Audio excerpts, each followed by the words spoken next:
Ladies and gentlemen, the Royal Rumble has happened. It was one of the greatest Royal Rumbles I think I've ever witnessed, at least in the past 5 years. And we got a special guest to help talk about it. This is the Dangerous Jobbers podcast. People have been asking me, why, Eddie, why? I'm better than you. My eyes are red. I was in the back smoking a joint with Van Dam. You know it. Yes, sure. Yes, sir. Yes, sir. Ladies and gentlemen, boys and girls, obviously, you know, it's your boy Dangerous Duke. And I'm your boy, Stevie Jobber. And like Stevie said, this is the Royal Rumble rundown. And it was not a lot of matches, but a lot happened if you paid attention. And with a lot of stuff happening, we got to bring in some backup with us. So you already know the one, the only, Dee the Toy Hunter. Come on in. What's happening, fellas? What's good, Dee? What's good, man? How you feeling? Feeling good, man. The Rumble, I really enjoyed it, and I'm ready to talk about it as well as other stuff. Yeah, man. Not a lot of matches, but a lot went down. So I think the only way we can do this is just by diving right in. What do you say, Stevie? Yeah, man. So the first thing I want to talk about before we get to the women's rumble, let's get to Pat McAfee, the first surprise of the night. Yeah. How's it feel having Pat McAfee back for the road to WrestleMania? I enjoyed it. I love seeing Pat, especially when they were doing especially when I seen it was gonna be three people. I was kind of hoping it was Pat. Being in a football stadium, an NFL stadium, you might as well call him the guy with the NFL experience. So I love that they brought Pat in, man. You love seeing Pat. And the place was huge. It was packed out, man. Packed out. It was a sea of people. I didn't realize it was going to be that big of a venue. Yeah. But, I mean, it makes sense. It makes sense. They do it big every year for Rumble. Yes, they do. Was this, before we get into the details, was this the most exciting Rumble? Do we put this Rumble over the other Rumble, or? What do you think, Dee? I will say this. From the women's perspective, this is probably the best Rumble they ever had for the women. Say that. The men's Rumble was good. It didn't hit. As far as like the surprise entrance and stuff like that, but like it just didn't hit this year. Still a solid Rumble because we got to see CM Punk but the men's Rumble just didn't hit. The women, they knocked it out of the park, and it was probably the best women's Rumble since they started doing the women's Royal Rumble. I agree. I agree with that 100%. And not as many botches in this one. Like there was a couple you could catch, but even then, it was still, in my opinion, better than the men's Rumble as far as just like, what's the word I'm looking for here? As far as like an entertainment factor. Yes.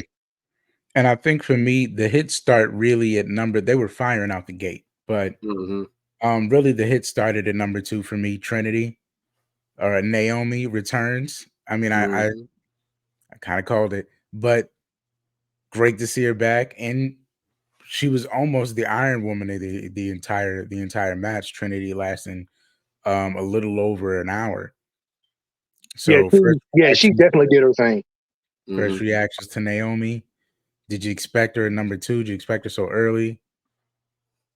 Not that early. I mean, I'll be honest with you. I was kind of expecting her in the first half of the Rumble, but not exactly 2. So that was a nice shock right out the gate. Way to keep the people like focused as soon as the match starts. I mean, I was expecting some TNA entrance, but like her just coming in at number 2 was just kind of like, oh, okay. Well, all right, let's see where this goes. Yeah, and it took off pretty fast. Because we get to Trinity shortly after Trinity, we get to Jordan Grace, the 3 times in TNA Knockouts Women's Champion, just beat Trinity. Second time a current TNA Knockouts World Champion was in a WWE Royal Rumble. Second time, yeah. Second time. That was not first time. It wasn't a former WWE employee. Yeah, It's Jordan Grace's first time stepping foot in the WWE ring. Very impressive. she I looked wish like she'd she stayed belonged. in there to get to some of the other muscle people, but very great showing. Um, I I think she mean, lasted about everybody what, else, almost 30 minutes. Yeah, she went a good stretch she of went a time. good amount of time. She went longer than Mickey did. Mm, I didn't know that. Hmm. Yeah. Yeah, man, that's solid. I mean, I knew I popped the hardest in the room. Um, when I was watching it live, but it just was really cool to see. And then I noticed in one of her tweets this morning, she said it's not the last you've seen of TNA. So maybe we can get into more of these things and it won't just be for a Royal Rumble, you know what I mean? Hmm. Um but that Triple H was opening that forbidden door.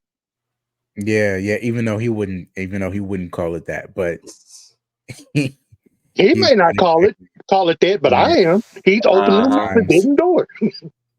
He's not exactly with the times. I had in my notes, you spoke about some of the botches you could catch. I had in my notes, man, poor Ivy Nile. Um Yeah. as much as I loved Ivy Nile, wasn't her best showing. I I call it nerves, but Yeah. out of all Yeah. the botches in the match, she happened to have just a lot of them, Hmm. which was unfortunate. But yeah, that was just one thing in my notes. It wasn't the whole match I felt was the better match of the night, the better Rumble match of the night, but that was just kind of the glaring thing that I was felt it because everybody has their spots, and I just wish she could have got a little more of hers off clean Yeah. 'cause I it mean, didn't look great. I'll give Ivy now the benefit of the doubt because she did have majority of the botches of the match, but it's Mhm, also the biggest crowd she's ever been in front of by far. mhm, It's the biggest time. It's the biggest match she's been in. Just not even from an amount of people standpoint, but from just a stature standpoint of the Royal Rumble. It's her first Rumble, so these things happen. They're bound to happen. I get it, but I still give her the benefit of the doubt because she managed to get a couple of those botches cleaned up in the process. So I mean, mhm, it was she got a fair shake at it. Oh mhm. yeah. What'd you guys think of the R-Truth spot? That was a good surprise. Can we put this man in the Hall of Fame already? Like Hey, Yeah, he we gotta made vote. history. He's the only man to appear in a men and women's. technically, yeah, He's he's the the first only man man. to compete in the women's Royal Rumble. So hey, Yeah, yeah. Technically, he wasn't a man. He wasn't a man in drag. He was just a man. So technically, you're That's right. true. That's true, yeah. That is hilarious. But I mean, even that spot was pretty great. And coming back on Nia, who took him out the other year to take his spot in the Royal Rumble. So I thought that was a good correlation. That was pretty cool. Truth has just been great. Um, even on social media, coming into the building thinking it's WrestleMania instead of the Royal Rumble. I don't Hmm. know if you guys saw that clip going around, but as they're taking the videos of everybody coming in, he goes, "Happy WrestleMania Day," and it's like it's not.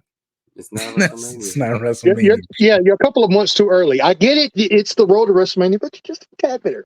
Hmm. And And then that was confusing Nick Aldis and Adam Pierce too. yeah, yeah, yeah. After he got kicked out, that was hilarious. That was hilarious. So the truth was a riot. Let's talk about some of the other surprises or expected people. Jade, who was a surprise, but was also absolutely expected. Hmm. And Um, looked great. what Yeah, was she was your real good. she came in, she took out Nia, she took out Naomi. Hmm. Um, she had that brilliant moment with Bianca that set the tone or set possibly the pathway for her to WrestleMania because I think they got exactly the reaction they were waiting for. Hmm. How did you guys feel seeing them powerlifting face to face and just that moment? I felt like the crowd really ate it up. I felt like they really got something. What do you guys Yeah. think? Um, I think it was the perfect time to bring her in. I'm glad they didn't wait until Mania or just give her a Mania match as her first match. Bringing her at the Rumble was the right time because she could showcase what she can do in a ring full of other people, either like her or completely polar opposite of her. Mm-hmm. D, what about you, man? I loved it. I loved it. Mm-hmm. That's like because like I was laying down watching the Royal, the Women's Rumble, and then like when that spot came up, I just sat up just like this and was like, Here we go. Mm-hmm. I This like is it. this. Mm-hmm. And I'm It's so hoping good. and praying that we get that match at WrestleMania. Don't Mm-hmm. give it to us on free. Well, yeah, don't give it to us on like a throwaway Raw or SmackDown. Give us that match at WrestleMania. Mm-hmm. Yeah. Yeah. I trust Hunter though. Yeah. The way that commentary mentioned it, I was keeping an eye on commentary because we just been watching wrestling too damn long. I was keeping an eye on the things commentary was saying, and they made highlighted that we have been highlighting that as a dream match since she got signed. So I think they know, Hunter plants all the right seeds now to let us know that he hears everything that we're coming up with. Mm-hmm. Um, I thought that was a perfect spot for Jade. I felt like the most important thing towards the end, you got the return of Liv Morgan, um, Bianca staying so long, Bailey helping everybody else before the rest of Damage Control got taken out. It coming all the way down to the people it came down to. I thought Tiffany Stratton had a great showing. Roxanne, I thought had a great showing. Was there anybody else you guys expected to see before we go towards the end of the match that didn't end up showing up?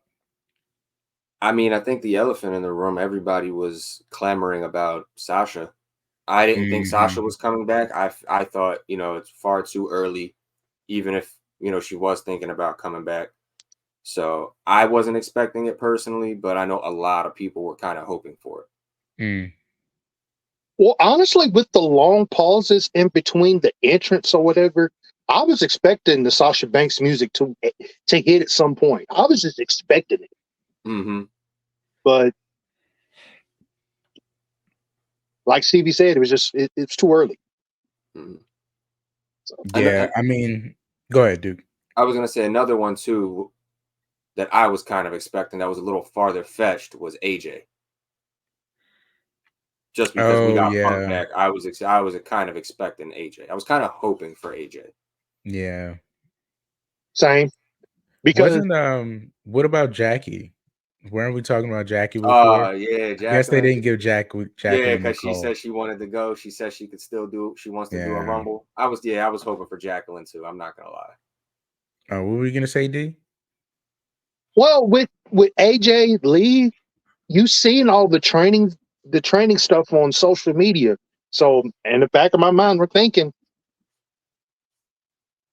at least number 30. Mm.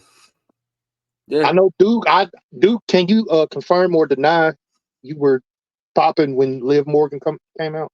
Okay. So I mean, that was a really I was on a stream last night with Arcade and them, and Roxanne came out, and I was like, you know what?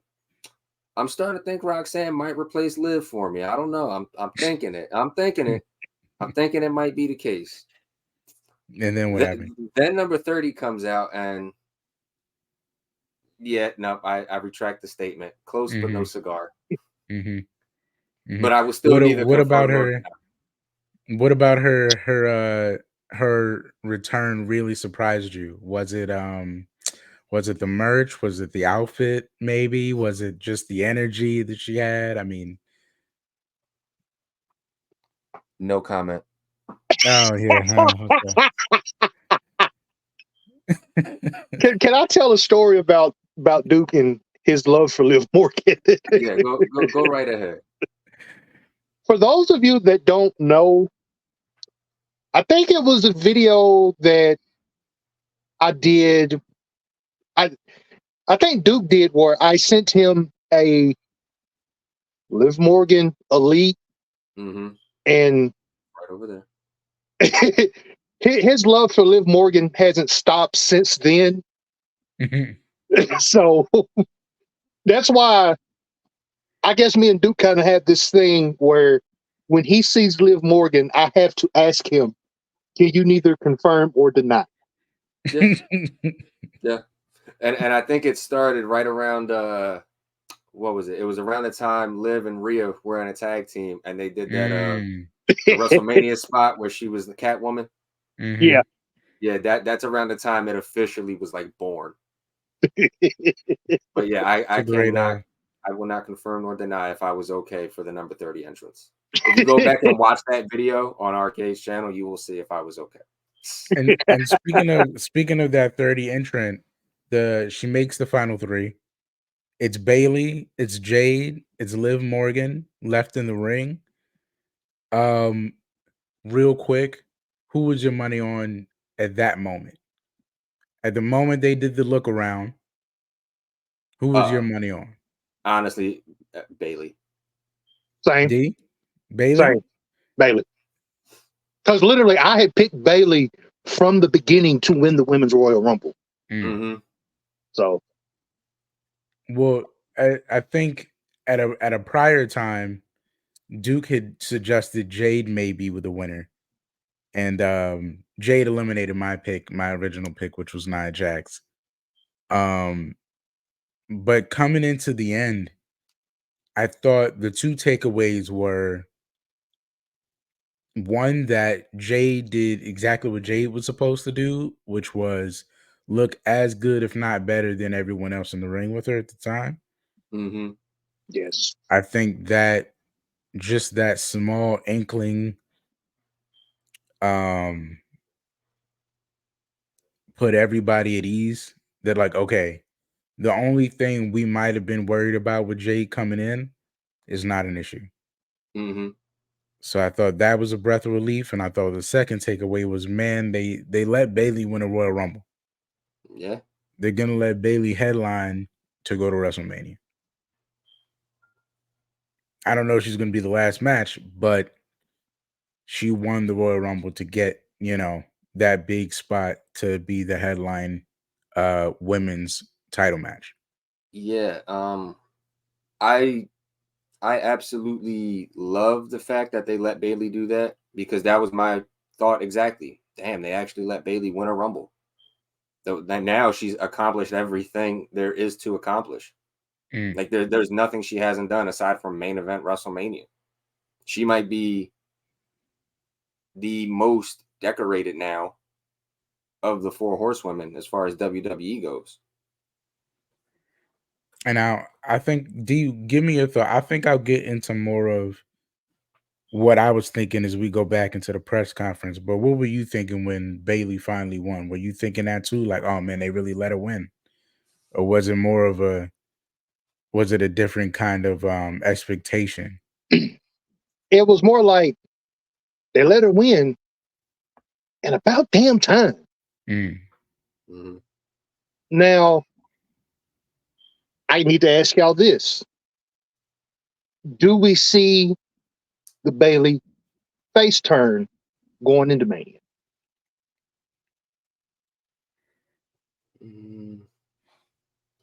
I don't see it as a full-on face turn. I see it more as she's going to be kicked out kind of thing. And then she kind of just becomes anti-hero in a way, if that makes sense. I think Damage Control does the full like heel thing, and Bailey's just more the anti-hero. Because it's something she hasn't done. She's either been fully heel or fully face. She hasn't towed the line on it. So I feel like that's where they should go with it. I mean, unless they turn her face and keep her as just the role model and not the hugger. Let's see that. I think, because I prefer the role model rather than the hugger. I feel like it's real. The ball's really in their court. But she's gonna be a face in some sort of way. Absolutely, because just looking over the past months, the dynamic with Damage Control would lead her to be the face, just in the way that her own group that she made is separating themselves from her, not really contributing to her success as much as she's contributing to their success, would paint her as a face to begin with. Then for her Yeah. to achieve the dream she set out for herself after achieving everyone else's dreams for them and being the glue that held that team together paints a face story for me anyway. But but to cement it, I guess you would kick her out. But Yeah. I almost see the boring way to go about it would be the mutual um reciprocation of energy somewhere towards the end from damage control to motivate Bailey to win against Rhea Ripley.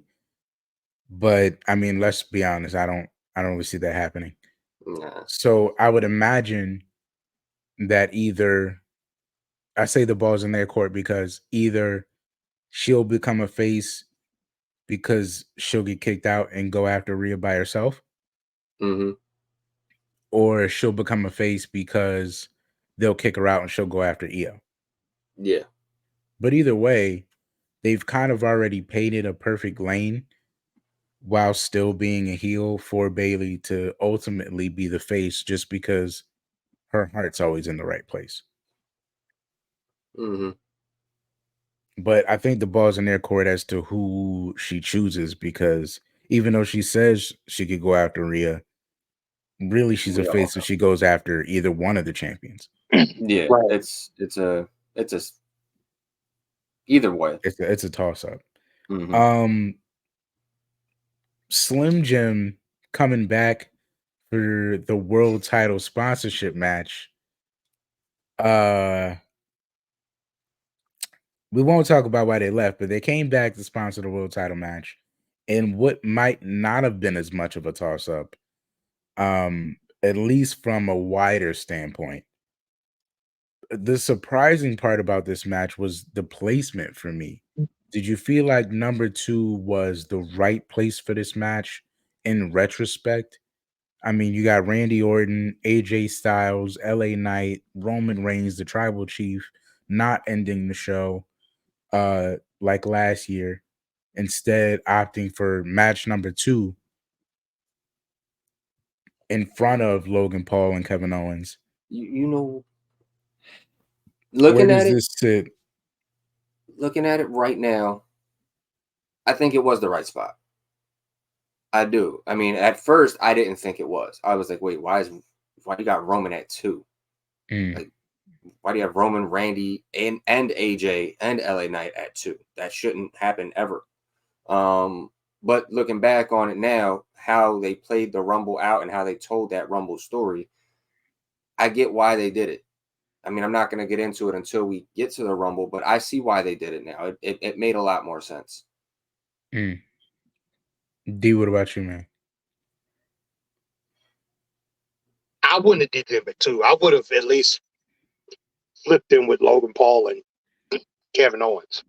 Mm-hmm. But now it had Duke just kind of broke it down, and I'm thinking back, I see why they did it. They But were at first, telling, I was just kind of like, it's a little early for world yeah, title. Yeah, I think I agree, but maybe not for the same reasons you guys have. Yours have something to do with the Royal Rumble. I think my reason might be because it was the most predictable. Mm-hmm. I think we That could all also be a knew reason. it'd be an amazing match, but I don't think, unlike the other 3 matches on this card, I believe this one was the most predictable match. Like, I think we all kind of knew there's no way Roman's losing before WrestleMania. Yeah. Yeah,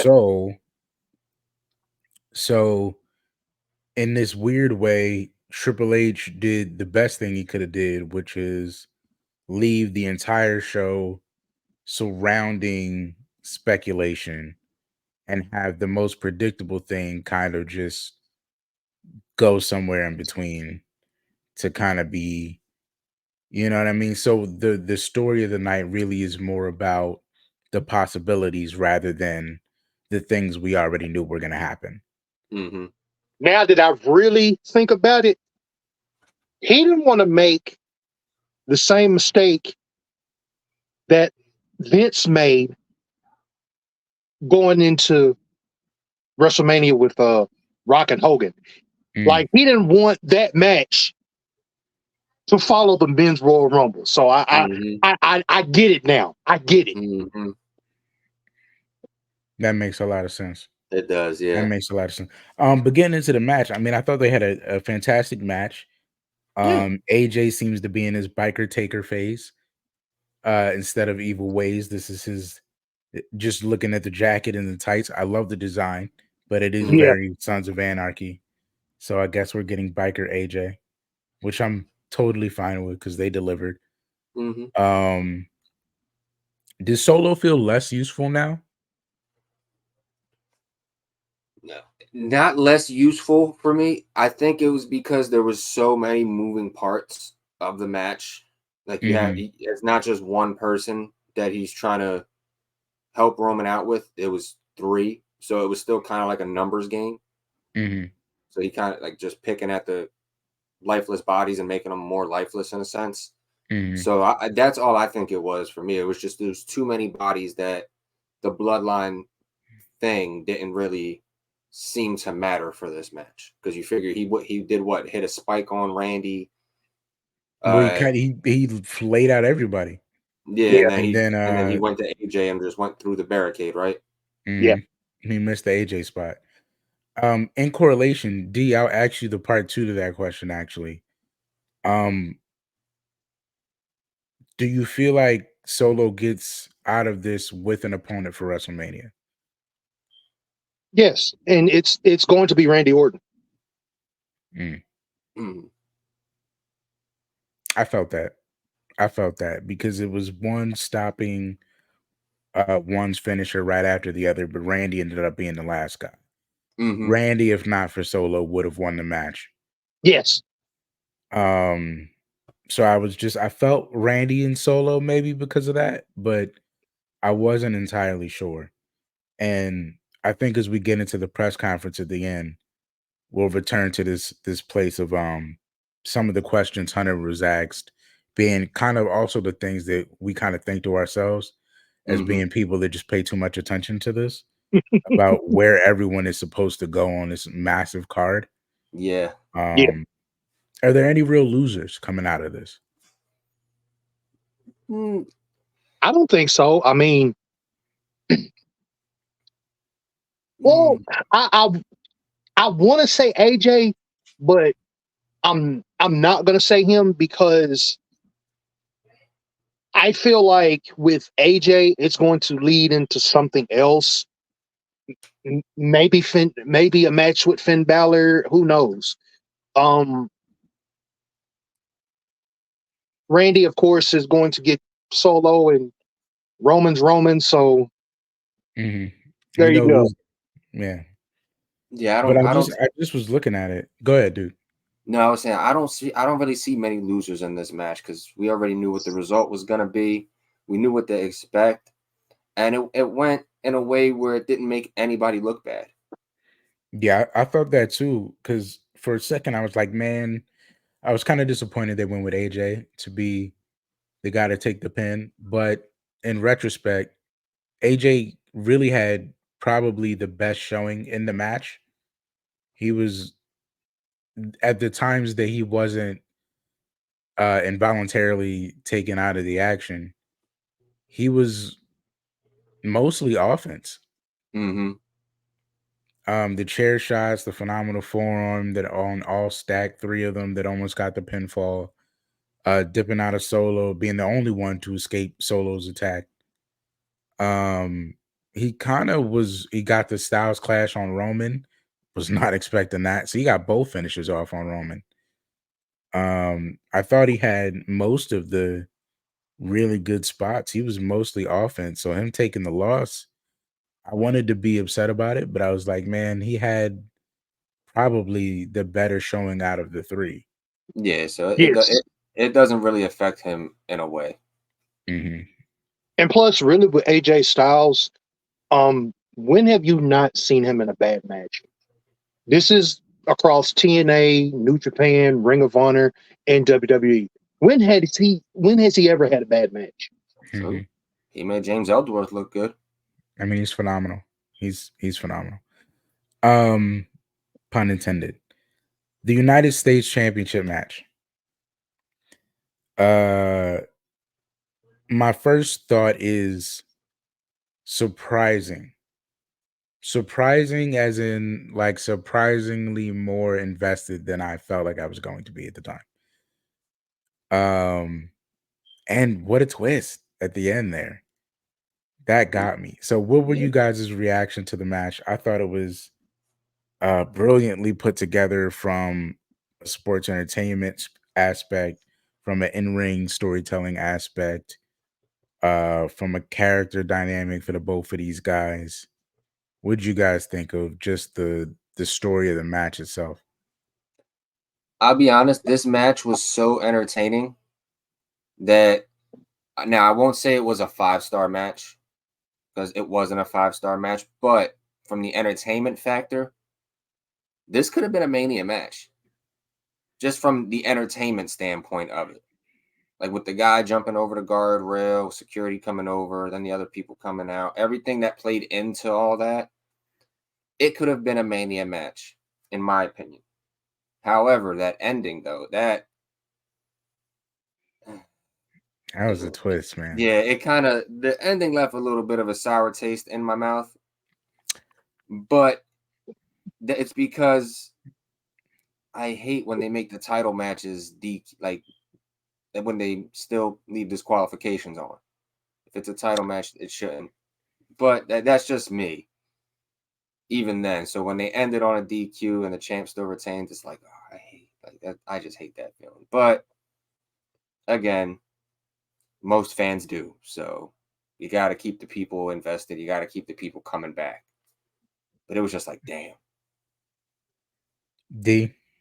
2 words: dusty finish. That's Yeah. all I got to say. I mean, From a wrestling standpoint, I'm invested. mhm. I don't. I'm seeing Logan, do his thing. I'm seeing Kevin Owens do his thing, and all the stuff that happened at the end, and it's just kind of like, you suck. I Dusty will finish. I will use that quote as the devil's advocate for Duke's point. I think the way they told this story was so classic that all the things that you didn't like about it are exactly why I liked it. Yeah. Because the brass knuckle spot traditionally works as you hit the guy with the brass knucks, you tuck the knucks, you take the win. The fact that they added the twist of Kevin not tucking the knucks and him getting DQ'd for it is so it's classic wrestling, but it's told with an extra angle.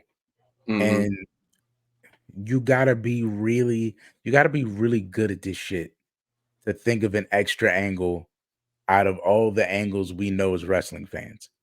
Right. Mm-hmm. To get to a place where you can take something people like the three of us have seen 1,000 times and put a twist on it that we haven't really seen before is hilarious. We've seen the guy come over the guardrail. We've seen the guy get caught by the ref. We've seen the guy get kicked out. We've seen the guy get brass knucks. We've seen the guy get hit. We've seen the guy take the brass knucks from the guy and hit that guy with the brass knucks for the win. We've never seen it that far, and the ref catch the guy that got the brass knucks off the guy because he never tucked it. And we Mm-hmm. know as wrestling fans 101, right after you hit the guy, you gotta tuck the nuts. Yeah. We know Yeah. this. We know this. We've seen William Regal do it too many times not to know. Mm-hmm. That was Facts. wrestling 101. Kevin lost because he pulled a rookie mistake. How crazy is that? And the story of this match and him whooping his behind because he whooped him. I have it in my notes. It was the earn your keep beat down Mm-hmm. because he spent the whole match whooping his behind.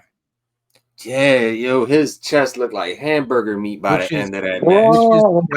which is classic storytelling because you know if you in there with a taker and you a young dude, you know if you in there with certain people, like this is the guy that's testing your limit. This is the guy that's gonna earn you the rest of the respect in the locker room. And he is giving it to Logan. For any of the critics left that thought he can't hack it here, he stands as one of those last old guys that's like, I don't like you, you don't belong here and I'm going to show you exactly why you're not tough enough to be here. Beat him down, and Logan took the perfect character finish. And in this Triple H sort of way, is another reason I love Triple H's extra steps in storytelling because he goes as far as um finding the impossible angle we haven't found yet. And the I mean, perfect angle for Logan Paul to keep it would be to hit him with the brass knucks after the guy gets kicked out and winning. Mm-hmm. But I mean, for Logan to have no say in it, like no Logan had nothing to do with it. Sheerly because Kevin didn't put the knucks away, he got to keep the title. And of course he got beat down afterwards, but everyone That was leaves great. happy. And for a second, nobody knew who was gonna win. Yeah, it's I just think I don't that's brilliant no, classic you know, you storytelling. make a very good point. You make the right point actually. It's just as a personal thing, I was like, man, I hate it when that happens. I mean, with Triple H's way of storytelling, there's this is the exact reason why we call Triple H the game. Mm-hmm. Mhm, mhm. Well, I'll give you this one. Like, okay, so it wasn't it was a traditional match, Mm-hmm. Yeah. but I give it to you in the way that do y'all remember the Gargano Ciampa feud? Do y'all remember the last man standing match? Mm-hmm. Y'all remember it getting all the way to the end and Ciampa winning because he rolled off of that thing on the side of the stage and ended up on his feet. Yeah. It's that extra angle. And as a heel personally, that loves to see a bad guy win when he shouldn't win, to find a way to get the good guy over and the bad guy to not take the L is always like brilliant storytelling to me. Yeah, okay. Because there's rarely ever an angle where the bad guy can win and the good guy looks like the winner. Mm-hmm. So finding that extra angle, I mean, that's everything to me. So I get why you don't like it, but me as being like a guy that just loves finding a way for heels to be better heels is just like, oh, it's magical. It's magical to me. Okay, I'll give it to you. With that, yo, just some things before we get into the men's Royal Rumble. What do you think is next for Kevin now since he didn't win? Um I'll say the feud continues. Mm, yeah, I'm thinking the same thing because I was kind of hoping Logan had another pathway at Mania, mhm. but given how this is just gone, I feel like it's going to be him and Kevin, or Logan and Kevin at Mania for the title this time. I think it's definitely the hottest feud he's had since becoming the United States champion. Yeah. This seems like the closest thing to a blood feud you could have. Yeah. Mm-hmm. Okay, I didn't see that angle. They could take this to Mania. I'm just so used to him cycling through opponents. But this could also be the crazy match of Mania. Like this could also be your Spot fest. yeah, your street fight match, your last man standing match, however you want to call it, and probably it'd be the last man standing match because they both use that KO punch aspect, if you will. So Mhm. last man standing match might be the better of the two for That would they should do an I Quit match. It's a lot of him. ego. It's And a it's lot of been ego. And it's been a long time since we've had an I Quit match. And if there's two guys that you're like, that guy's not gonna quit, it's and if there's any guy you want to see say I quit, It's Logan Paul. it's Logan Paul. I think that's a great dynamic, man. I think it's a great dynamic. I have another idea, but I'm gonna discuss it later. All right, we'll get to it another time. Men's Royal Rumble. Let's talk spots. Let's talk the R-Truth tag spot. The hot tag. You've seen that hot tag. The hot tag. Did you pop for the hot tag? Yeah. Yes, man. I popped for it. I ain't gonna lie. When's the last time you've seen a hot tag in the Rumble match? Never. Way to think on your feet and think of stuff that you haven't done before. I think the Rumble now has not become a place where Kofi gets the save spot. It's become a place where R-Truth gets the R-Truth spot. That is something I noticed in the women's rumble and the men's rumble. There's no highlight save.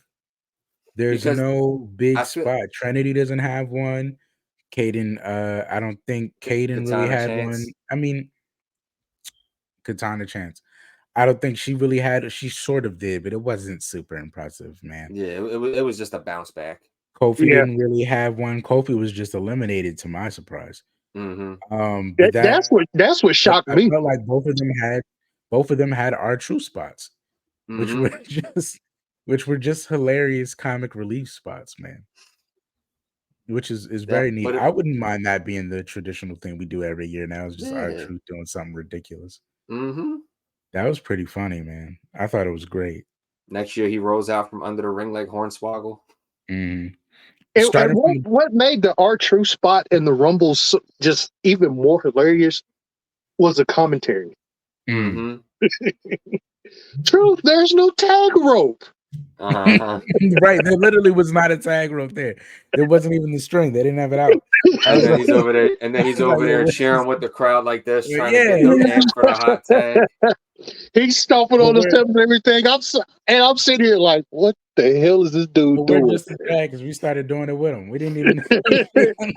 It's like we're laughing, but at the same time, we're like we're popping too. It's like, but it's also in the back of your mind, you're thinking, what is R-Truth doing? It's so good. And it's like you put your head down, but you can't help but to peek, and you just have this grin on your face.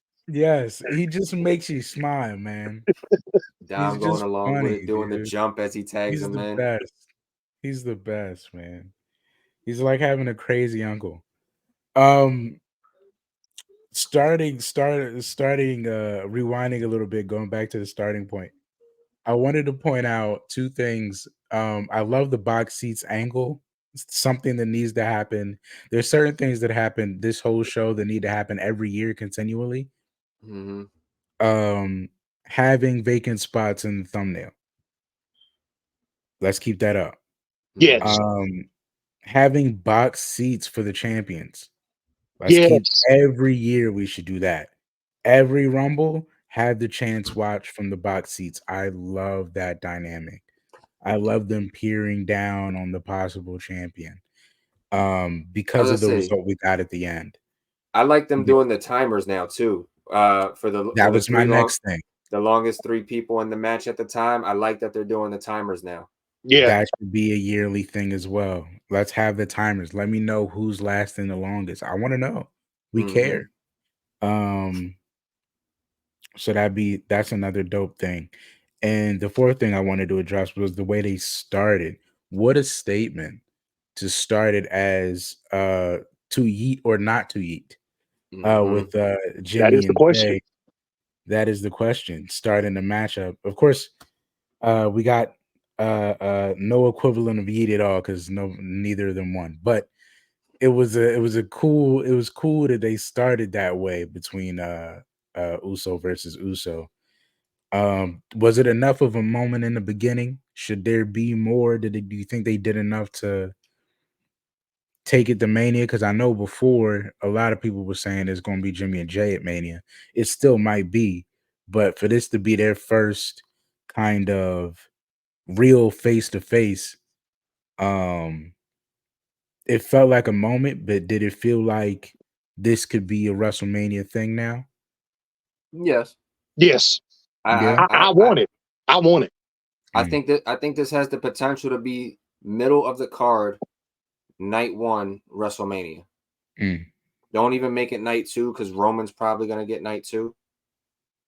Um, so make this night one. Make the other bloodline affiliated things night one, in my opinion. Like have Solo and Randy if that's the match.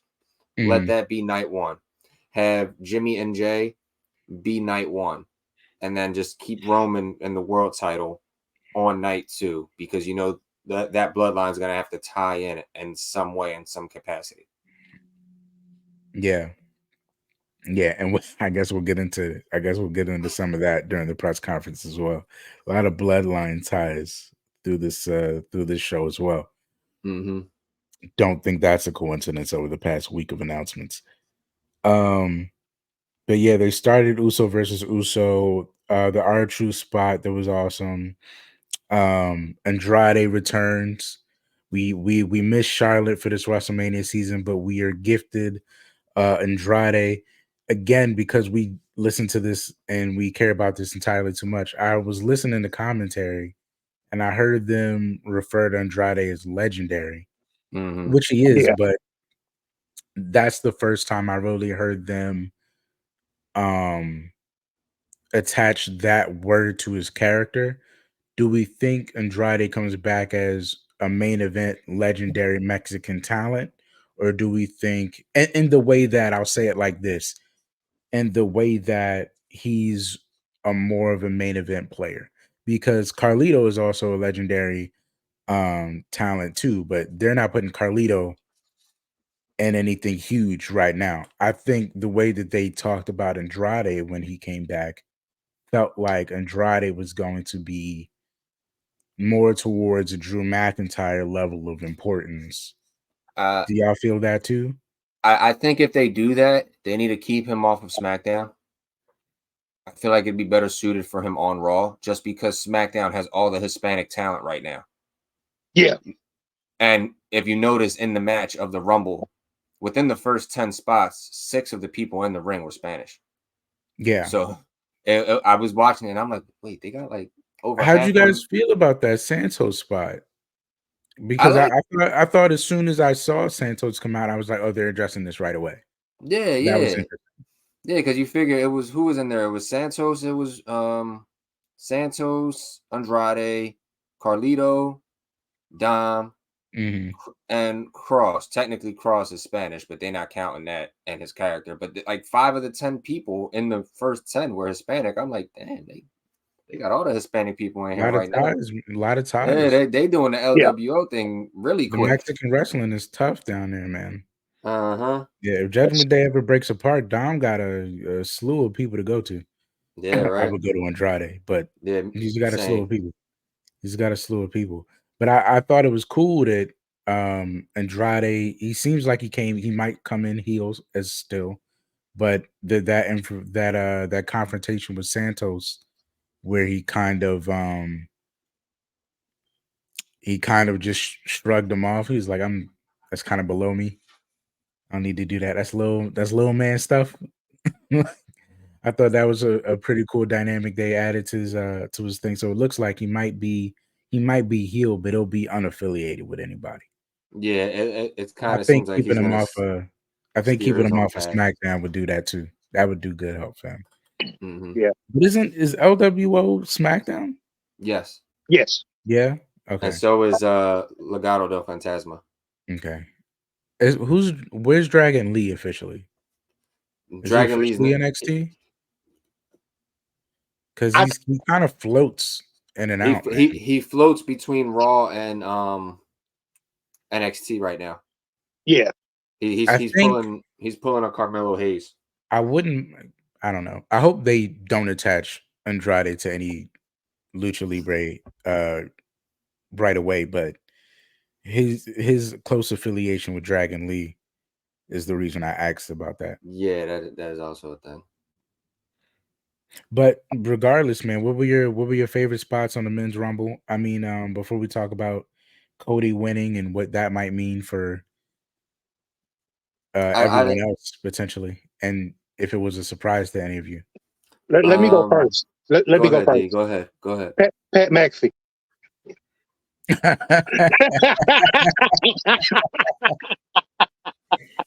Talk about a smart man.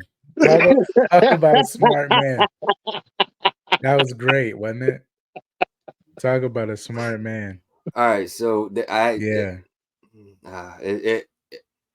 I liked it and I didn't like it in the same time. So I liked it because it was funny, it was hilarious, it was entertaining. I didn't like it because part of me was like, bro, that was like such a waste of a spot that could have went for a surprise. Oh man, he was the Right. surprise. Yeah, Like, he was the surprise. but He was the I surprise. kind of called that though, because I was sitting there and I'm like, all right, they brought Pat McAfee out to be the third commentator. Stevie, didn't we just talk not too long ago and say they should have the commentators get back in the ring because we have a few Yeah, commentators that are but former talent?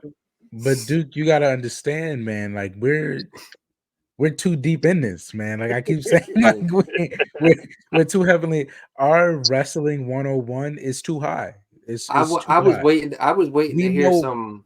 I call it wrestling math. We have too good of an IQ. Like we know too many things are gonna happen almost the instant they're announced. Like even I I was said when Pat's man. music hit, oh, he's gonna be in it. But that's only us. Like no one else is thinking on that level besides us. So you I was gotta waiting give to them the hear some. benefit of the doubt. I was You waiting know to what I hear mean? some Wade Barrett. No, I think you just really want to Wade Barrett. That's what I that's what I think. Hey, it could have been Corey Graves too. Somebody who's a But former comment. you know who I Somebody who's a really wanted. You know who I really wanted that I called was Breaker. I yeah. don't know if You you did guys call have played Breaker. Mad. I haven't played Mad in years, but whenever I see Braun now, after seeing him in Deadline, I see him and the first word that comes to my mind is hit stick. Because Yeah. he just gets in there and he's just spamming that he's spamming that tackle on everybody. Mm-hmm. He's so exciting to see it, man. I I will say, wish, I will say this about the men's rumble. yeah, Instead of Pat, I honestly thought Trick Williams was going to come out there. Yeah, that was an that was the that one. letdown. That is a letdown. That Yeah, is Because a I big seen letdown. Mello and because I wanted Trick. when Melo came out, I'm thinking to myself, Trick Williams is going to be in this Royal Rumble. Trick Mm-hmm. Williams is going to be in this Royal Rumble, Though, and the D, crowd's going to pop. I think that's to the credit of Shawn Michaels. I think that's to the credit of Shawn Michaels' great storytelling. Because I think he's slowly programmed in our heads over the past 2023 that whenever Mello is achieving something, Trick will be there to take it to the next level. I think because of the programming he's put on us, we expected Trick to be there because Mello was already on the show, Yeah. which is a credit to Sean, but it was a letdown for me too. It's a big Same. letdown. But I think again that's great storytelling because when that whole thing implodes, I'm gonna be the first one front row to see that implosion. That's gonna be Sean and Hunter again, all over again. Yes, because it just has that dynamic. Because they're two really good guys, but they're at an impasse, and eventually they can't be friends anymore. Yeah, because Mm-hmm. you know the heel turn is coming. You know it's coming. But Not is really it going sure to who it's come going from to be, Mello? But but is it going to come from Trick? Like you just don't know. And I love that aspect of Sean being at NXT because it's retelling some of the older stories, but and also at the same time it's introducing those older stories to a newer to the new audience. audience, And like, because yeah, really at first when Sean took over NXT, I was like, I ain't too sure about this. But you could slowly but surely see, some things taking form, and it's like, okay, NXT is just as entertaining, if not more, than it was before. and Mm-hmm. I'll give you one better. I like it. Even if it's as good, I like Sean's more due to the NIL and the changes they made to recruiting. Yes. which Yeah. I hate to give any credit to whoever managed WWE before the people that are currently managing it, but it was such a great idea to take down and or put on more restrictions to the recruitment for NXT because now I watch it from a college sports perspective because I know everybody's young, I know everybody's athletic, so I'm just watching it for the scouting. So Mm-hmm. now when you deliver on all of those like really good aspects of storytelling and character work on a frame that's already painted so well, it's a tremendous show to watch because now I know there's nowhere to go but up for these people. I know there's no timeline to how long they might be here. You know what I'm saying? Yeah. But getting off of that and back to the Men's Royal Rumble point, it was disappointing not to see Trick, but again, I feel like that's programmed because of how well just the businesses. It's just a great time in wrestling, as Paul would say. Mm-hmm. It's just great things are happening. And one of those great things was Cody winning. When it got down to Punk and Cody, was your money on Cody? Because I'll tell you, with all the different stories being painted, Mm-hmm. this could have went several different ways previous So to the match starting. And then it kind of became more and more clear as the match went on. But going into the match, uh, even Cody said it, which we'll get into the press conference. There was a lot of things going around that this might not be the year we thought it was going to be. I'll say hindsight is 2020, and I should have paid more attention because throughout the entire night, whenever they were showing that Rumble package and whenever the commentators were talking about it, there was one phrase that they've been saying the entire night, and it was that no man has won the Rumble in the last 26 years. And they kept beating that point home throughout the night between commentary and between the video package. That was like the most amplified point. And Mhm. then by the time we get to number 30 and saw who it was, that it was Sami Zayn, I was like, oh yeah, Cody might win this now. Yeah, I could definitely see it being Cody. And then we get to the final two and we see how long it's taken. And I'm like, oh yeah, this is Cody's match. Cody's going to Mania. It is what it is. Not a bad idea. It's not. But So it's just like what moment did you know? Like, did you say to yourself, "Oh, you know for sure Cody's winning"? mm, for sure, when we got down to like the final four. Same. And I was like, yeah, this is Cody's. Because who was And it? It was Cody. It was Punk. It was uh Cody, Punk, Drew, Drew, and um, Priest. and Priest. Yeah, we knew Priest wasn't gonna win. Yeah. Um, I'd have opted Priest out for somebody else a little more I'd have went with Gunther instead of storyline Priest. qualified to Yeah. Gunther. Storyline qualified to Oh win. no, I think Um, it was Gunther. Yeah, it I think was oh, was it Gunther. Gunther yeah, instead of? Yeah, Okay, yeah, it was Gunther instead of Drew. No, oh, no, it was no. Gunther instead of. Yeah, yeah, it was Gunther instead of Priest. it It was was Gunther Gunther instead instead of of Priest. Priest. Yeah. Priest was 5. Okay, so we had these four that were storyline is some sort of way to win. I'll tell you, I knew probably by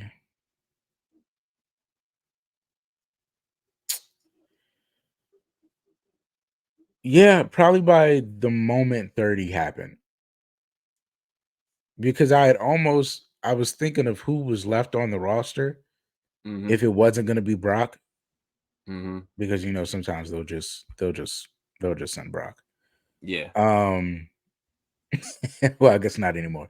But we'll get into that later. Um but I was thinking of who could be left and I thought of Sami Zayn, but I wasn't 100%. But the moment Sami Zayn's music hit and I was like, it is Sami Zayn, I'll tell you, I knew Cody was winning, but only because he looked better than everybody else in the ring. Like, not to give anything to Gunther, but you're Intercontinental Champion, and I just don't think they were going to give you the Royal Rumble win at this point in time to then beat Seth Rollins.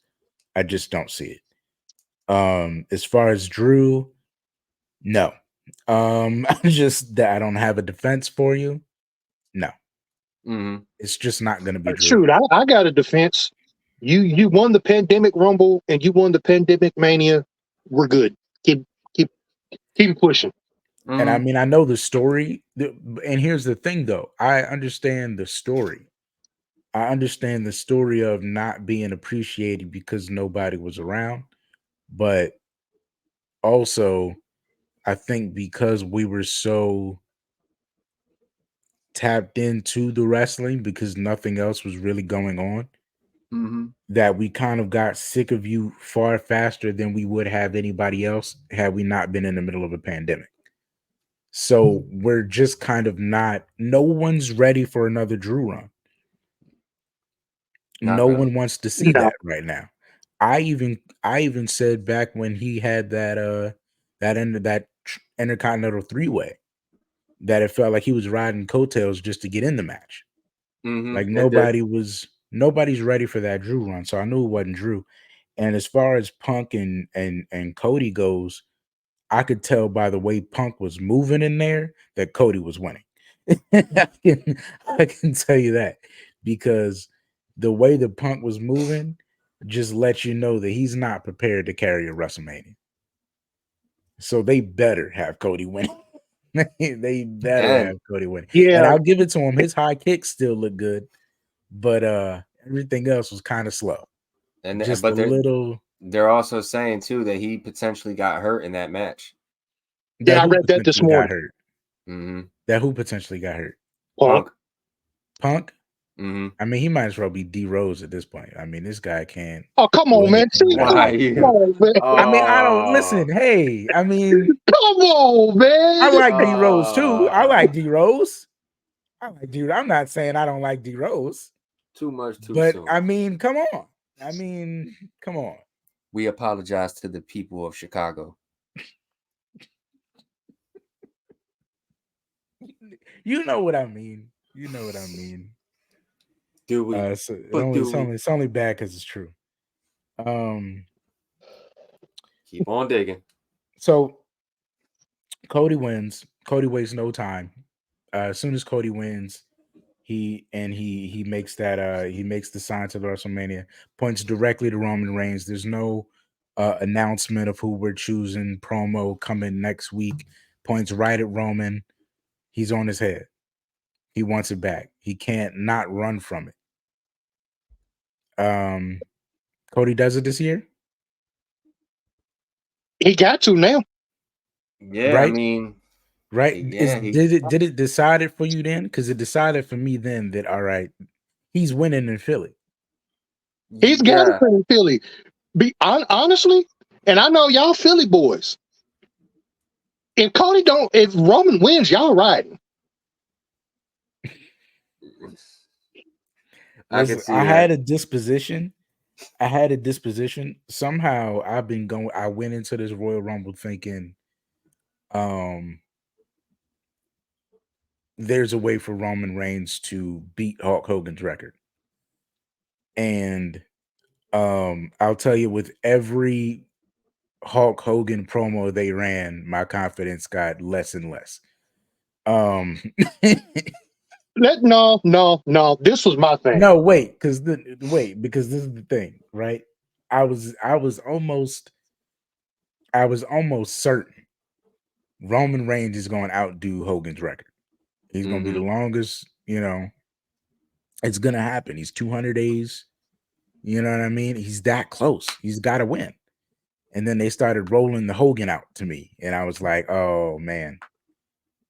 But I was convinced no matter who won, Roman should be beating them at WrestleMania until Cody won. Because at that point, they had made it so, they had stacked the deck so much against Cody that I just didn't believe that they were still going to go with him. But like you said, they pointed out, there's only been one other man in the last how many years to win it back to back.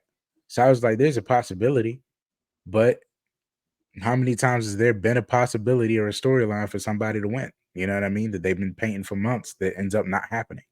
Yeah. So I was like, even though Cody seemed fairly confident that they weren't going to replace him with The Rock or CM Punk, that's still The Rock and CM Punk. And in a Vince McMahon company, we're so traumatized that we just accept that the bigger person is getting over. And that is the staple right there, what you So just said. so until Cody won, and I realized, oh yeah, we're in a Triple H reality, not a Vince reality. I was like, well, there's no way Roman's keeping that belt after WrestleMania now. That was the one catalyst. Unless they go with the choice they should have went with, Roman was going to keep that belt. So now it's decided for me. Here's my thing. They kept showing these Hogan vignettes and promos. Up until Sami Zayn came out at number 30, I honestly thought Hulk Hogan was going to be in the Royal Rumble. Oh my God. I'd have shut the TV off. I swear to you that I thought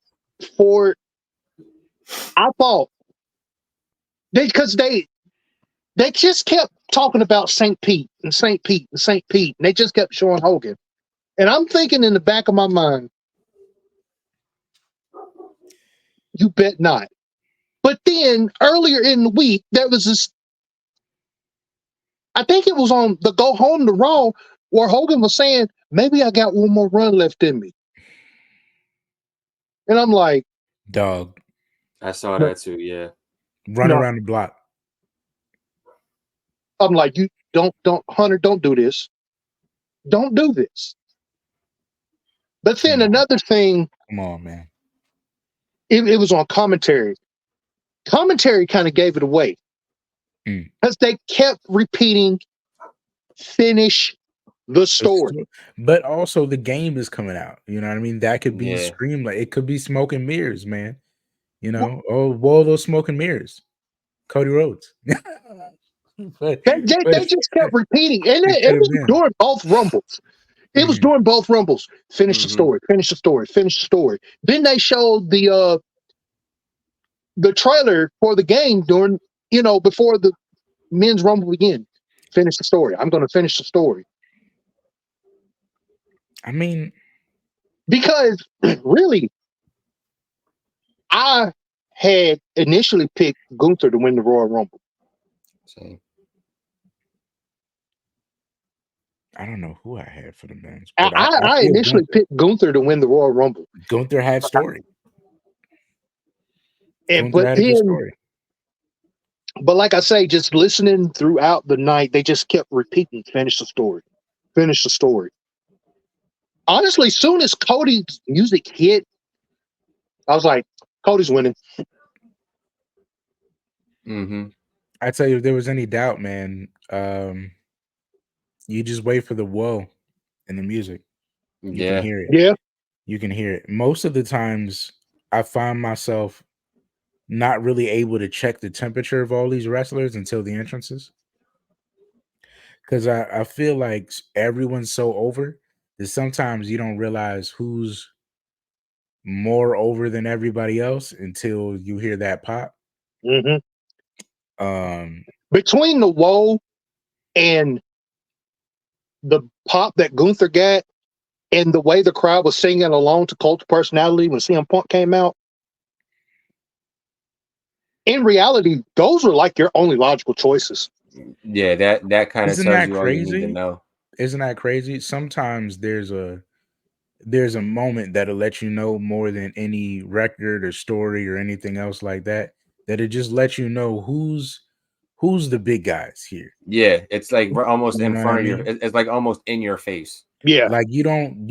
I don't know about you guys, but I didn't realize Jay Uso had arrived to Jay Uso until that war chamber where he got on top of the chamber and the whole stadium was throwing their hands up with him.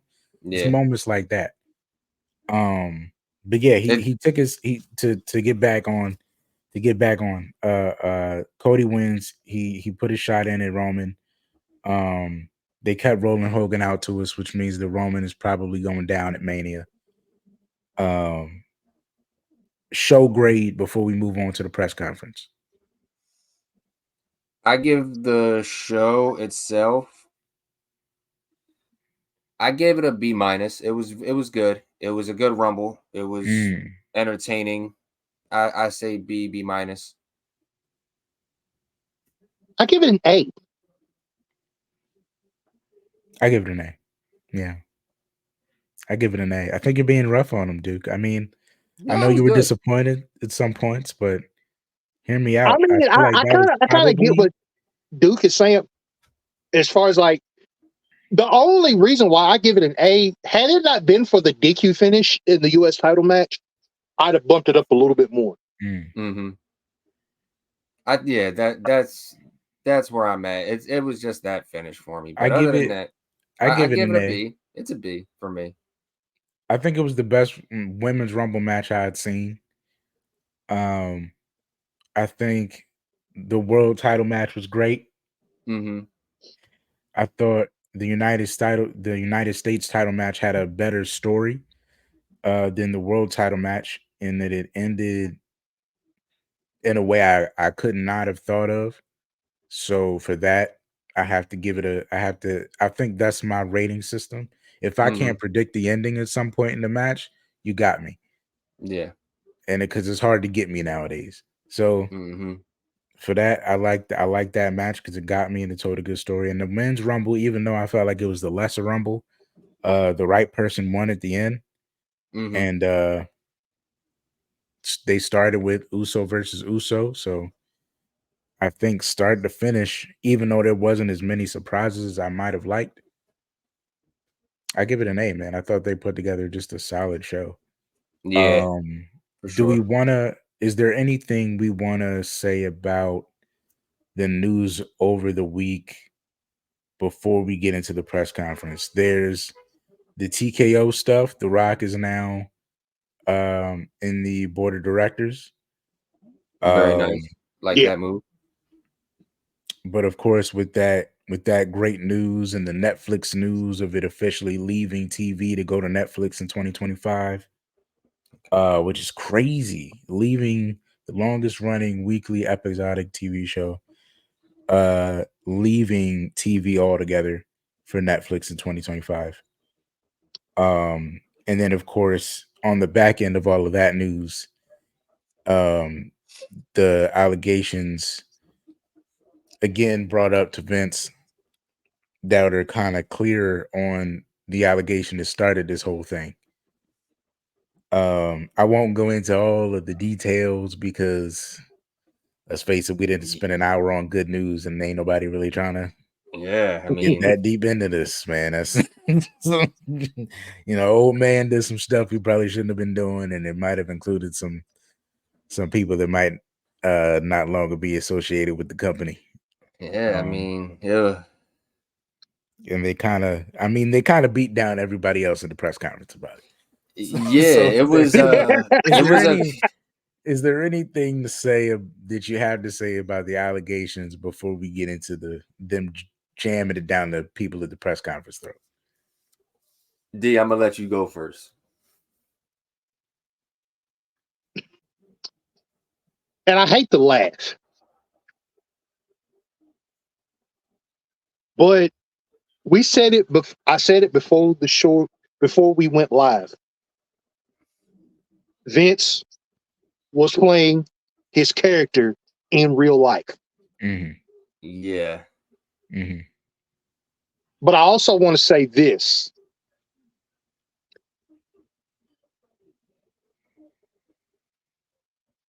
I honestly believe in my heart of hearts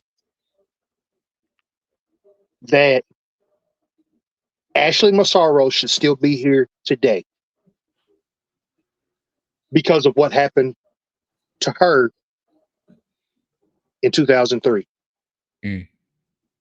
Oh, yeah, yeah. Yeah, she went through some shit with them. Yeah. But that also paints a picture of how many people has this happened to. She might not be the only one. Like See, how many yeah, that's the thing. If because one comes forward, the other's got to come forward. Yeah. But another thing that goes around my mind too, Vince likes blondes. It is a known fact. If you go back and watch Dirty Man, because that's his new name, Dirty Man. Dirty Man. You go back and watch the stuff when he was doing the stuff with Sable, when he was doing the stuff with Tori Wilson, when he was doing the stuff with Stacy Keibler, and when he was doing the stuff with Trish. Mm-hmm. Blondes. This girl was a brunette. Make it make sense. That's an interesting take. I don't know. I don't have a comment on that. I'll tell you this. I have no correct correlation to how that can make sense other than you know what, I'm just not gonna I'm not even gonna go. And if y'all You know, and honestly, if y'all got time, if y'all have like the free time, go listen to Jim Cornette's take on this. I got time today, so I'll listen You know to it what? later today. But I'll tell you this. My takeaway from it is just that it left me with a question. I don't know if I was surprised. I don't think that there's anybody in the company that might still have been associated with this on a real level, only because of the merger and the people in charge and just the way that they've refiltered the company, on top of the many millions of dollars that kind of went into finding all the other things. Yeah. So yeah, because all of that was a lot. But I'll say this. It left me with this question that I wanted to bring back to you guys after I thought about all the other work, because I don't think this is a new slew of allegations. I just think it's more details on the allegations we already got. And it coming to a bigger light because now they're coming to a different result. But it made me think of how even before Triple H got up to the stand, even before they got to those questions in the press conference, if back when Vince was pushing out Steph and pushing out Hunter and he wouldn't leave, and it was like a devastating time in wrestling, creative wise and probably backstage as well, when we thought it might all be over. I always wondered when it became so clear to me that Steph was not willing to work with Vince anymore, if Stephanie had any inkling of these allegations already. And if that was because you know how hard she goes for the women of that company and how deeply involved she is in their success and being the spokeswoman for them when she was there, if maybe she had known some of these secrets about her dad and that's why she became, because it was sudden. If you look back at it, it became so clear that she was not willing to be associated with her father at a working capacity at any point. It almost became, if he's here, I'm not gonna be.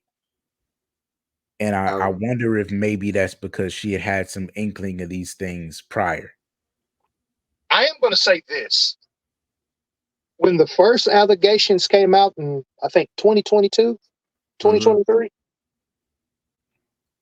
he sold the company pretty quick. And then I didn't realize this until yesterday because me and Mike, Old Man Pops, we were talking. You notice how a lot of Vince's guys that were with him in the beginning, all of a sudden got out of there real quick. So that lets me further know that somebody was getting ready to say something. Yeah. I'll take it even farther back than that. How Stevie was just mentioning that Steph might have known this was going on for a little bit, and that's why she had the relationship she had with him, that she didn't want to work with him. I'd be willing to say this has been going on for a lot longer than even just the last couple years. Because go back to 2009 when Shane was starting to climb up the rankings a little bit and Shane was starting to get some power. Shane just bounced. There was like no say in anything. Like he just left. Nobody knew. Nobody really knows why Shane left. He just left. Well, hell, even before that, really, you can kind of go back to when he first bought the company from his pop. Mm-hmm. So these inklings might have been around a lot longer than a lot of people realized. These just might be the ones coming to light, but there might be other stuff in the tuck that people know about and are like, oh hell no, let me not even be attached to this. Because I just been reading about just anytime Vince McMahon has been involved in a scandal that is not the steroid trial, it's like Vince been doing this stuff for the last 30, 35, 40 years. Yeah, and been getting away with it.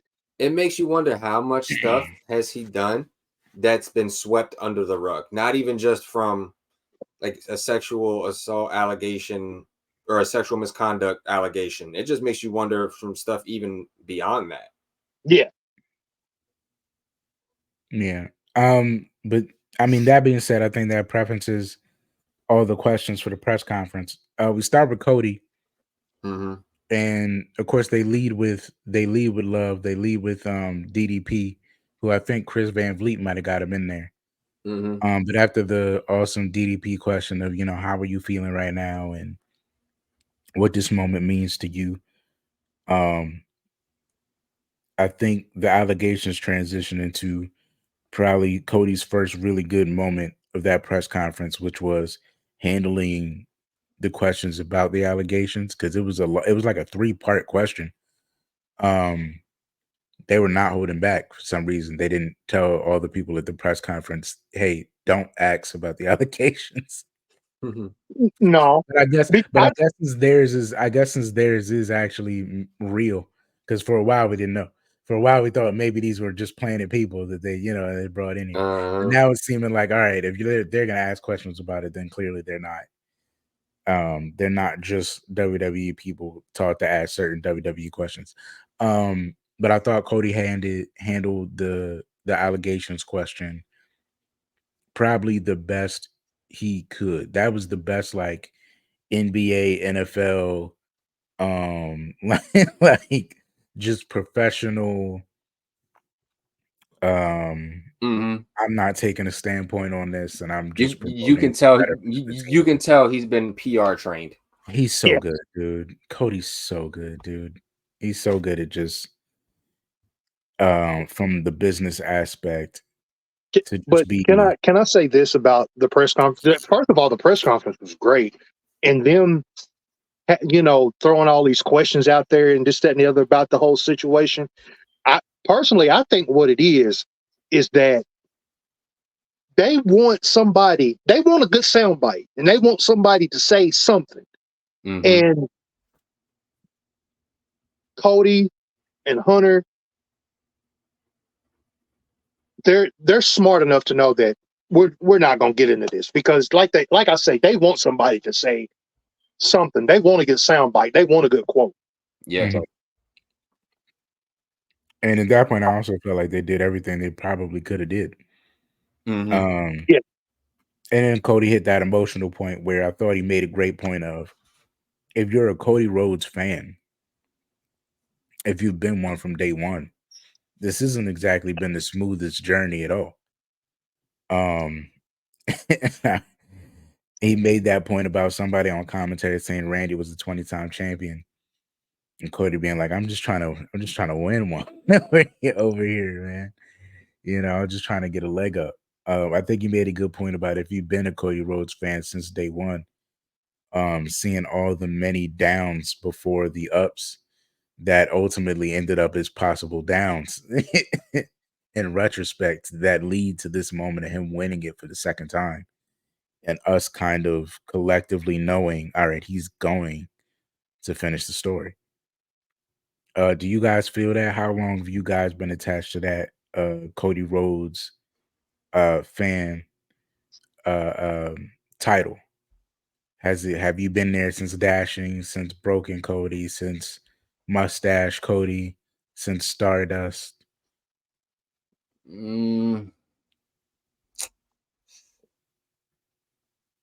I've been a fan of Cody. It's been there since Legacy. Honestly, it's fallen off and tapered back at certain times. Mm-hmm. And it's not because of him, it's because of the things they've had him do, and I think, at least as far as for me. But once Cody's able to just be Cody, Mm-hmm. I think that's when it's at its best for me. I've been a Cody fan since Dashing Cody Rhodes. Mm-hmm. That's probably my favorite incarnation of Cody. Because I don't know, it was just something about that character. And when he went to like the darker side of that character, I was just like, okay, I like this guy. Mm-hmm. Mm-hmm. I think that's where it was for me too. I was a big Dash and Cody fan. I liked Cody when he was with Hardcore Holly, but that was more so because I liked Hardcore Holly. But I liked Cody as Dash and Cody is one of my favorite. It's probably my second favorite Cody, just because he was so, like I said, I'm a heel by nature, and it felt like it was the first time he was just he had a confidence about him that wasn't generic. Like he had found something all his own. Mm-hmm. And Yeah. he was the way he's, especially the way, I wish he had the blonde hair then because it had added to it. But there was this air of I'm better than you that we didn't see in Cody yet.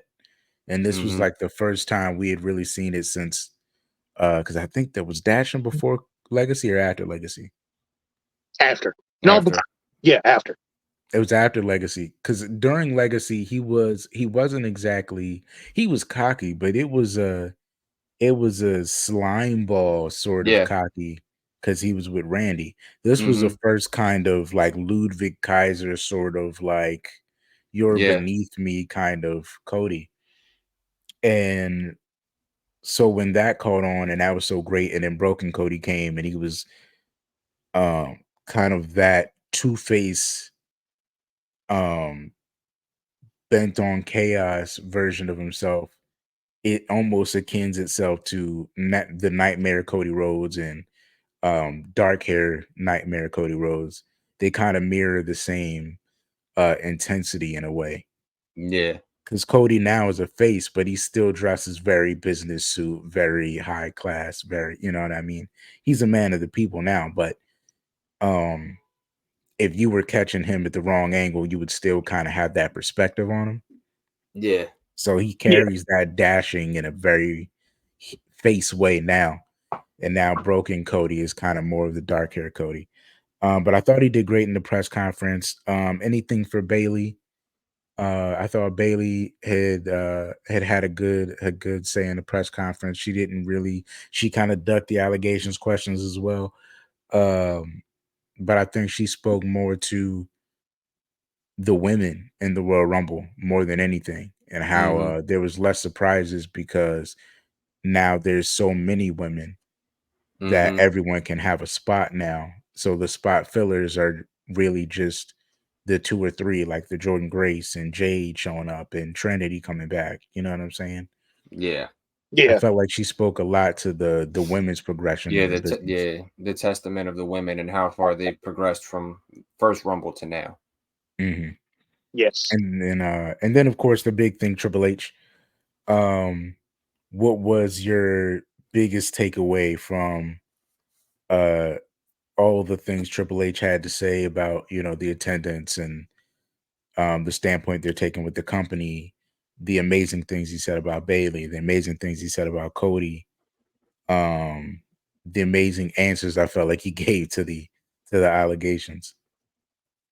Was there Yeah, any key thing for you that was like that really stood out? just in general, from the entire Triple H portion of it. Have you seen the movie The Other Guys? Have you seen him with the other guys? Yeah, I'm Seen asking. him Have with you the other seen guys? with Mark Wahlberg and Will Ferrell? I've only seen clips. Okay, well, Triple H for me, Gator don't play no shit. That was Triple H for me because the way he answered all his questions, but still stood like kept it business. I Mhm. feel like his answers were perfect. Yes. He locked in completely.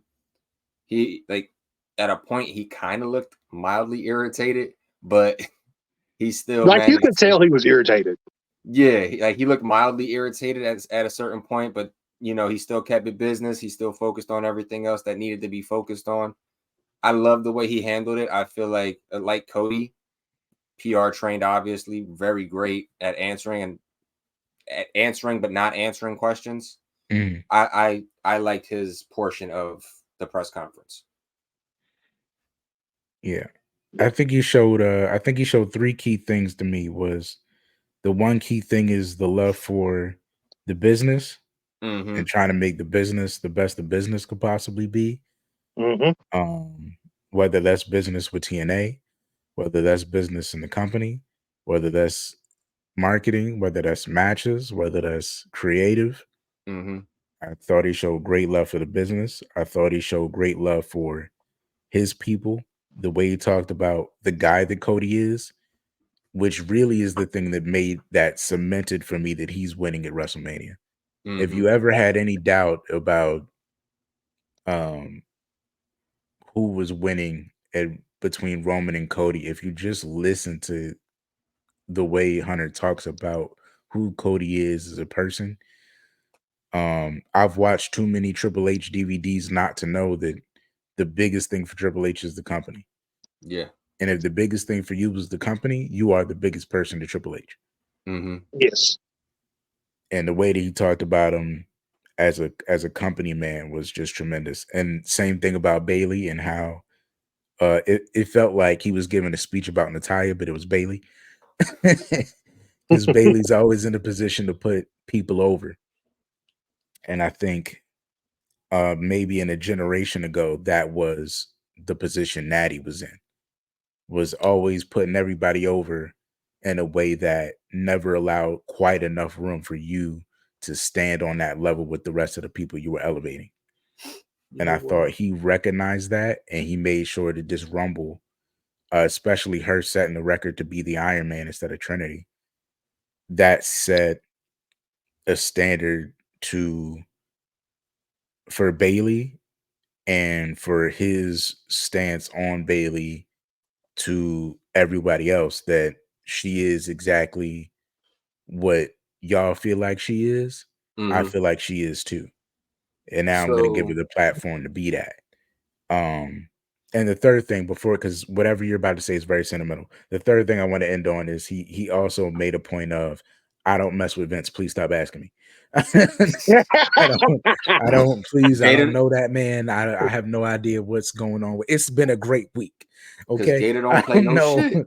I don't know what y'all talking about. I did, yeah, or whatever. It's been a great week. I don't know if you guys know The Rock is in charge. Mm-hmm. Ava Rain is the youngest NXT general manager. The place is doing great. Who cares about Vince, man? Right. Please don't ask me no more about this man. I don't know. I don't know. We don't have dinner. I don't. We haven't gone to Thanksgiving with him in years. I don't know, man. It's I been So a think great week for with me. Me and Sean was laughing coming in. I don't know about Vince. he said me and Sean were laughing. I also got to say this, and what world do we live in where the Vince's former employees were in charge of him before all of the allegations. The inmates are running the asylum. Yeah. That's what it is. The Inmates are inmates are running running the the asylum. asylum. Much better, actually. It came better. full circle. Much better than the warden. Much Attitude better era than the warden. takeover. That's what it is. Attitude era takeover. Listen, sometimes you just got to do what you want to do until the guy that makes all the rules gets out of there for some reason or another. That's what they've been doing for the past 20 years. They just been making their own rules. I think but looking I back, love it. I was gonna say, I think looking back now, because I think we're due to wrap up in a minute or so here. But I was thinking, last year's Rumble was for the fans, right? Because of the winners from last year. This year's Rumble, thinking back on the press conference now, this year's Rumble was for the business. Because we got last year, we wanted Bianca. We got the wait, was it Bianca? Wasn't last year. It was Mommy. Rhea. Yeah. Rhea. It was Rhea and Cody last year. That was for Rhea the and Cody. fans. Yeah, that's who we asked for. This year was for the business. With Bailey winning and Cody winning. Granted, Cody won again, but he won again for a different reason. It was the company guys, company guy and company girl. And I think it was better timing this year as well. Yes. Maybe last year it became a thing because the promo he gave when he came back the WrestleMania prior set up a story they couldn't not deliver on to some extent. But it wasn't quite time for Roman to stop yet. Yes. So it was something they kind of forced. This time it felt like we're doubling down because now is the right time to do it. Yes. So it was definitely, I agree with you, it's definitely for the company. Because it felt like all the calls he made this time were his calls for the benefit of everyone together collectively. I agree 100%. And it also makes WWE watchable again. I see what you're saying. It does make it watchable because it sets up a new dynamic in a way. It almost, like last year's dynamic was fun, but it's what we wanted to see. This year it's not necessarily, it's something we want to see, but it's also something we need to see. Like it just makes the road to WrestleMania more interesting. Yes, literally more intriguing. That's what I was thinking. I'll say this. I'll ask this question, and I'll leave it to Duke to wrap up because I know he's. I'm usually the timekeeper, but Duke's keeping better time than me. I'll leave you guys with this. Do you think when Hunter said that he looked out on all the people, those 40-something people, 40,000 something people, in that record-setting attendance, then he felt like it was a new, like something bigger was coming, like they were arriving at a new evolution? Do you think that was him truly saying, like, this feels like we got a 3-man, because at this point the big three is Rock, Hunter, and HBK. It's like the big three of WWE. As we talk about it now, do you think that meant like it feels new because of these people that we're surrounded with? Or do you think he meant that as in Vince is officially out, this is my company now, and we on the new, bigger and better things, and that's why that's why I feel so good about where we at right now, because we ain't never got to deal with none of this BS no more. I feel like it's a new era. It's a new era in the sense of we've been slowly fizzling out of the Vince McMahon era. Like it's been like trickling a little bit, like to be less and less and less. And now I think we're gonna be officially hitting the point of a Vince McMahon list era. Like nothing Vince affiliated is gonna have a say in what happens. I think it's no longer a monopoly. There's no longer like one person ruling all the other things. Like it's he's gone from holding the toys and playing with the toys to just pulling the strings to orchestrating to just being in the audience and completely gone now. He's went from physically holding the toys to being the puppeteer to doing the orchestra to now just being in the audience and not involved. That's what I think. D, what about you, man? Do you think this is a new era because Vince is gone? Yes, because when you think about the Vince era, you think of all these muscle heads. Mm-hmm. And with McMahon not evolving with the business and not paying attention.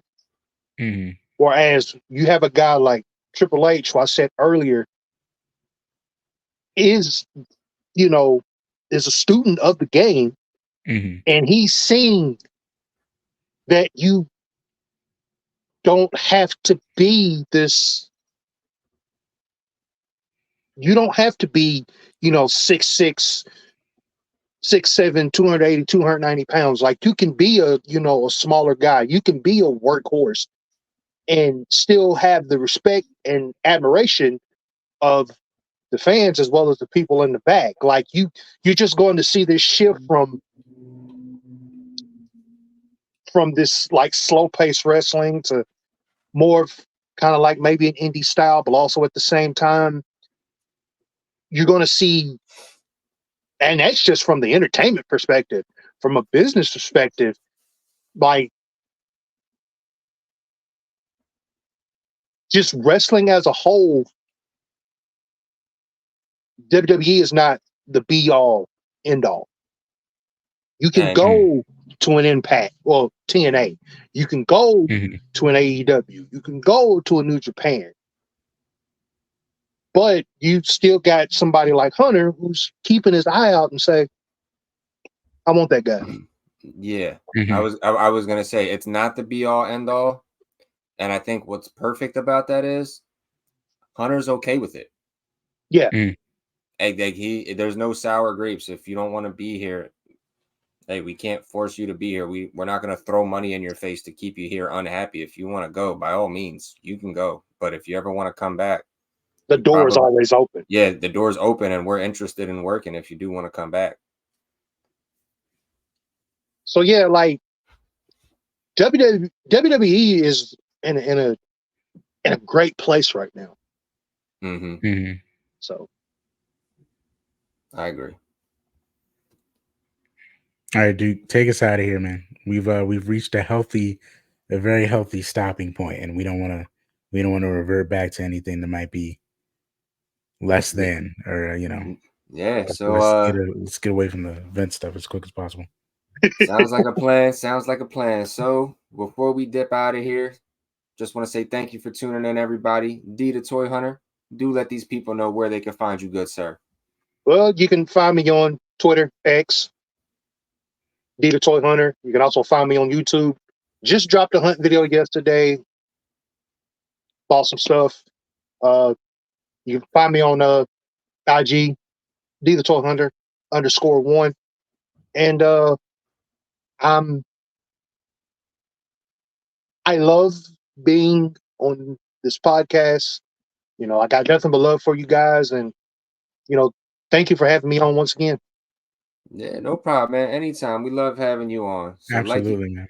Like he said, you can find him on YouTube, Instagram, X, formerly known as Twitter. If you want to see a grown man go spend money and get some of the coolest crap out there, because I'm still jealous this man found an Andre Chase.